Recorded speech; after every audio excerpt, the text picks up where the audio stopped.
অনেক দিন বাদে বাবা এসেছেন আমাদের বাড়িতে। তো আজকে দুপুরের প্রথম থালিটা রেডি করছি বাবার জন্য। তো সেই থালিতে প্রথমে 1 বাটি পরিমাণ ভাত দিয়ে দিলাম এবং বাজার থেকে কিন্তু বড় রুই মাছ এনেছিল, তার বড় লেজটা কিন্তু ভেজে দিয়েছি বাবার জন্য। আর সঙ্গে দিয়েছি খানিকটা বেগুন ভাজা। কারণ হচ্ছে বাবা যেহেতু মাটির তলার কোনো জিনিসই খান না, কারণ হচ্ছে সুগারের পেশেন্ট যেহেতু, সেই জন্য আলু ভাজা টাজা কিছুই করছি না।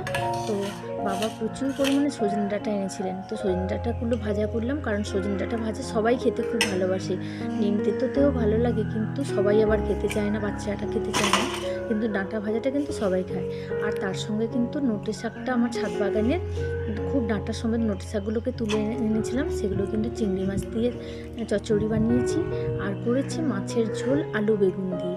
তো যেহেতু বাবা খাবেন না আলু, সেই জন্য বাবার জন্য বেগুন দিয়েছি, বেগুনগুলো আবার একটুখানি ঘেঁটেও গেছে। তো আর আলুটা কিন্তু আমরা খাবো, সেই জন্য আলু কুচি দিয়ে দিয়েছি।